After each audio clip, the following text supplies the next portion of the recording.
Good morning, baby. Press conference on the way. It looks like Eddie Hearn and Matchroom are going to announce that Bobby Helenius, aka Roberto Helenius, is going to be stepping into the domain, right, to fill the void and save the show August 12th, Saturday night at the O2. Anthony Joshua was going to have the same common opponent as Deontay Wilder going into their fight, probably looking like January next year in Saudi Arabia, right? And I can understand it. Listen, it's a cheap opponent, first and foremost, right? It's a guy who is, before he got started by Wilder, was coming off two wins against Adam Kaunaki. It helps keep the other two fights, the other two heavyweight fights, undisrupted, right? There's a lot of speculation that they were going to pluck one of the four, either Hergovich, Chisora, Dempsey McKean, or Gerald Washington, aka Bumington, right? But why disrupt those fights when you can just bring in the next dude and then you've still got three heavyweights on the card? It's looking like they're going to keep it off pay-per-view, which I think is the natural option. Still gives the zone a pull to try and get some subscribers in. And for the live audience to want to come and watch the boxing, who have booked travel and accommodation, they can still watch a full night's card. And then I imagine that they'll give people an option to refund. But I think a lot of the people that refund, those tickets will get sold as well. People that just want to come and watch Joshua. And so, yeah, yeah, I can understand because look, let's be honest, the Chisora fight was never going to happen because the relationship that they have from back in the day, Finch, the amateur boxing club, and Joshua first came through. Chisora was the heavyweight in the gym, and they've been tied for a long time. Hergovich was too much of a risk, and then the other two, you're not really getting anything from fighting them, and you're leaving. You're jeopardizing one of the other fights on the card. So yeah, I can understand this. And listen, I can see it now, right? If we fast forward to like December, January, when they start hyping the Wilder fight, they got the same common opponent. Wilder's going to be out here talking about Joshua. He a good fighter, but he ain't got that Alabama power. I stopped Wilder in 1 round. I stopped Wilder. I stopped Josh. I stopped Helenius in 1 round. He lucky he'd be able to call back safe to his family because at the end of the day, this is sport. I mean, in the heavyweight division, anything can happen.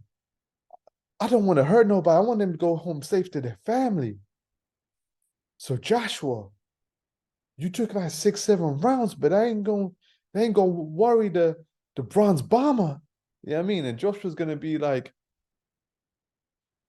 at the end of the day, one thing that I've learned from my coach, because my coach, he's more of a teacher. Do you understand where I'm coming from? Is that styles make fights in boxing. Do you know what I'm saying? So just because Wilder was able to stop him in 1 round, and I took maybe 6 or 7 rounds to work on my boxing and get rounds under my belt, that doesn't necessarily mean that he's going to be able to beat me. Do you understand where I'm coming from? Because at the end of the day, it's a fight. Do you know what I mean? It's only a fight.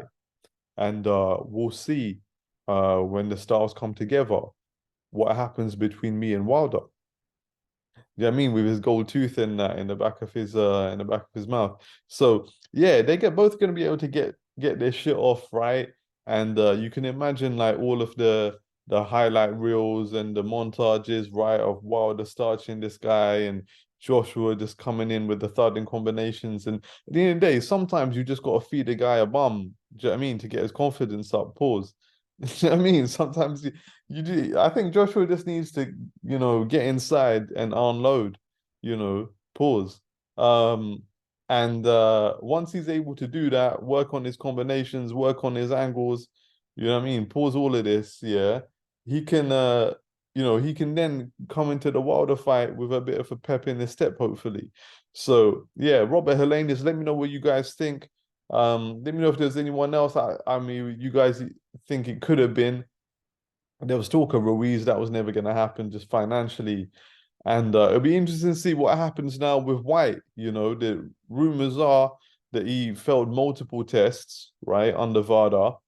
And it's going to be interesting to know how long ago did they know about this? Is this another Conor Ben situation where they knew like weeks, if not months ago, when they've been negotiating in the background, trying to cook up a deal, you know what I mean, a grubby deal, and when the deal couldn't be made, then it got leaked, or have they just found out about it the same way?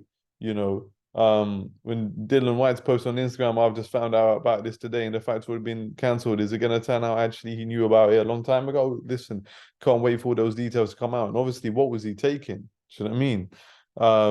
So yeah, man, to see how things go, and when we get an update, we'll make another vid. Peace.